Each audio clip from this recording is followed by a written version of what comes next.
What is up, everybody, and welcome back to another NBA 2K17 Pro Am game as we kick things off at a B's corner 3. B's is automatic when he's open for 3, so we definitely welcome that shot as we get the steal, surveying the court. Let's see who is open. It's Scomo lob, but not the finish. But look at the big man inside cleaning up the mess. Today's lineup is myself, B, Scomo at the 3.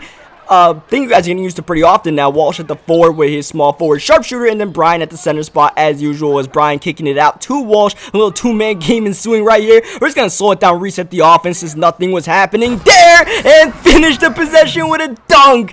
Now it's a little bit more impressive because this team had a lot of tall players. Even their point guard was like a 6'6" sharpshooter, as our center hits the corner 3. Brian's a glass cleaner, but as you guys may or may not know, pretty much any archetype can hit a corner 3 in this game, even a glass cleaning center, as we love it. Trying to get Scomo. Oh man, trying to bring the house down, but Brian's just cleaning up our little charades right now, and Walsh is gonna hit that 3, and we're off to a fantastic start in this one, and it could get better as we pick up the loose ball, surveying the court, finding Brian wide open. How can I forget about the big man chugging underneath the rim? The easiest position to cover as they get the dunk right back. I feel like I'm pretty good at reading the field when it comes to transition offense, you know, trying to figure out who's going where and all that. So, you know, whenever I got the ball in my hands, I feel pretty confident that we can find someone, unless, you know, they play really good transition defense. As you guys saw right there, we made the most out of the situation as they get the 3-pointer. Now, this guy was 6'6", he was a sharpshooter, and he could definitely hit those long-range threes. Something you got to find out in a game, whether they're really capable of hitting those Hall of Fame limitless range shots, and that guy was. So now we got to respect them as we give Walsh the ball, open for 3, but he's not able to finish it.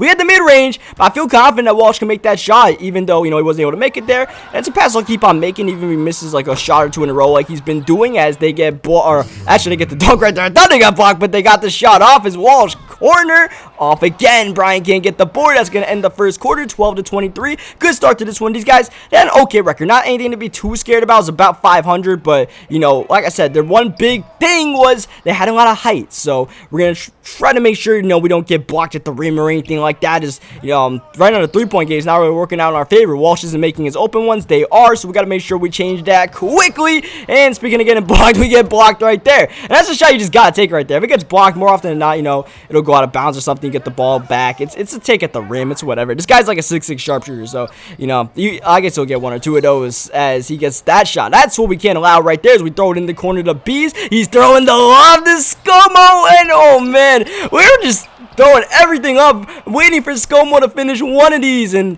it's just like, I don't know, some of these he's not even catching it right, some of them he's just missing on layups and all that. We're gonna get one of these eventually, alright? We're gonna nail one of these, as that's just great paint defense inside. I mentioned before, man, Walsh is a small... Oh my gosh, I got blocked again. Like I cocked it back right there. But yeah, Walsh is a small forward, but, you know, he plays paint defense really well, gets rebounds really well, so it makes this lineup work. So not only do we not lose much defensively, you know, we gain the shooting offensively, even though you guys haven't really seen him much because Walsh hasn't been making his shots. But more often than not, when he makes his shots, you know, it works out a lot for us as we find Bees open for 3. And, like I said, pretty much automatic. And once again, that's that transition where, you know, I got the ball in my hands and I'm not sprinting or anything. I literally got my icons out. I'm walking down the court. I'm like, all right, who's open? Is it me? No. Is it people in the corner? No. Oh, it's Bees downstairs. There we go. As they're going to get the ball right here, moving in the corner. That's a 3. That's good. And even though we got that early lead, you know, they're slowly fighting back in this game in the second quarter, and mainly it's the fact that we're not scoring offensively. Scomo 3,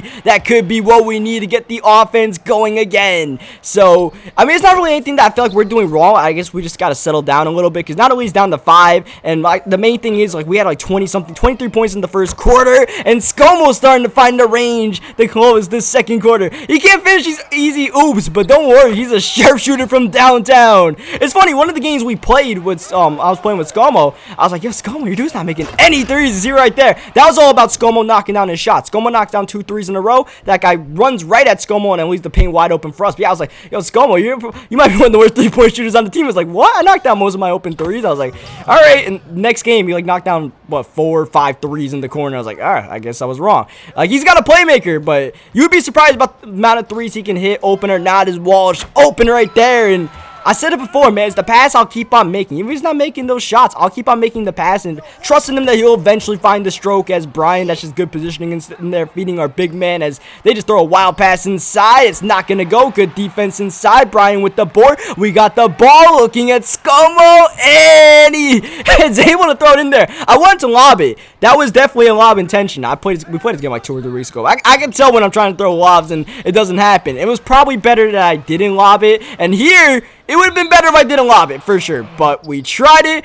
I really wanted to get Scomo one of these, but I guess it's just not meant to be in this one. We just got to focus on winning the game. And right now, I got to focus on, like, not picking up my dude at half court. I'm trying a little bit too hard to, like, bring half court pressure. We're just wide open right there. Got to take that shot. They're respecting all our shooters right now. Walsh proved he can hit shots. Bees, obviously, is proving he can hit shots. Even Brian in the corner, Scomo. So what's that doing is that's giving me some wide open looks inside the paint. So every once in a while, you know, when they just stay on their guys like glue, I beat my guy off the dribble. Just going to pull that up every once in a while. Make them respect it, and then we'll just open the defense up like a can of worms. They're moving the ball pretty nicely, but they take a bad shot, and I thought that was an and one on me, but I guess it was an over the back on them. But nonetheless, that shot went down anyway, so I mean that was nothing we can do. But there's some shots we're giving up to this point guard right now that are wide open. We gotta take those away. As Bees, the man of all archetypes.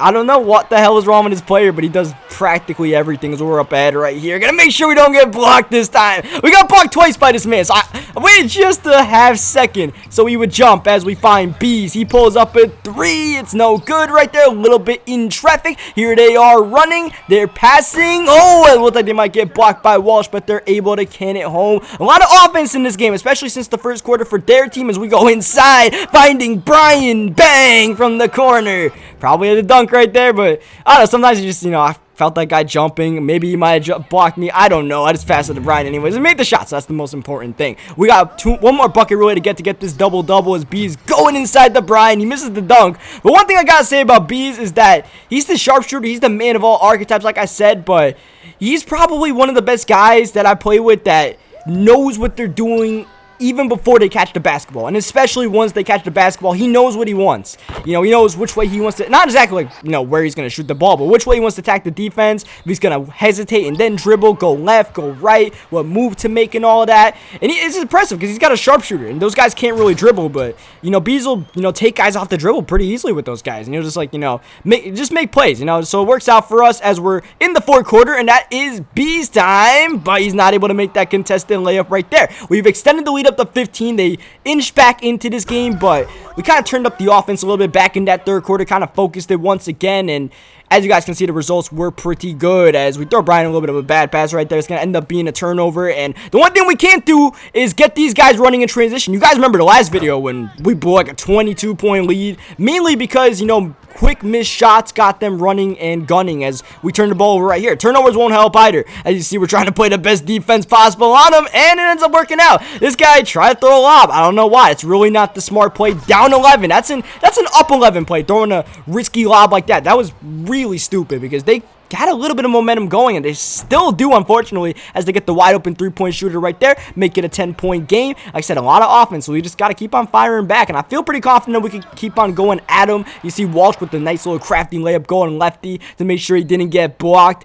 So yeah, I mean, the way these guys were playing defense, I felt like we were not sweating to get buckets or anything like that. We're kind of just walking in. Like, I don't know what the point guard's doing standing in the perimeter or in the paint like that, but, I mean, we're just going to go right inside and take a layup. So, like I said, we're not really sweating. I'm just kind of just walking up, figuring out what they're doing. We're either passing the ball, making the right pass, or getting our bucket every once in a while. Now, what we can't do is, that's just stupid right there. Throwing it. I try to force it inside the Bees as we close out on the shooter right there. That's the one thing we got to do. Our guy has the most points to point guard, so just got to make sure he's not the guy that gets them back in the game, and the good defense results in a forced turnover on that screen. That was illegal as Bees pull up 3, getting it to go right there. Fourth quarter Bees, man. You know he's guaranteed to get some sort of shots like that as someone fell asleep on defense. That's going to end up being a 4-point play because not only did they get the 3, I think Bees went over the back as, once again, we're closing out on this guy. We're making sure he's not the guy right there. But now all of a sudden, the small forward's starting to get going, but he misses that shot. We got lucky right there because he had his Graham badge activated, missed the shot wide open, would have made it a 5-point game. Instead, what we got to do is just take advantage of what Ronnie 2K gave us, a little bit of luck, and turn it into a bucket really quick. Here's a little pull-up mid for your troubles. That's a perfect release. And like I said, that's what I was talking about with Bees, where he knows where he's going. Kind of just waited a little bit, let that guy, you know, close out on us a little bit too hard, blew right by him. Bees had a screen that worked out even better for us because, you know, our guy is Hall of Fame pick and roll maestro, the badge, and it works really well with point guards. We got ScoMo open for 3. And yeah, I take it back, man. ScoMo's definitely not one of our he's definitely one of our better 3-point shooters. He shoots better than some of our sharpshooters sometimes, all right? As Brian's going to get that bucket inside. We pretty much got this game all but solidified.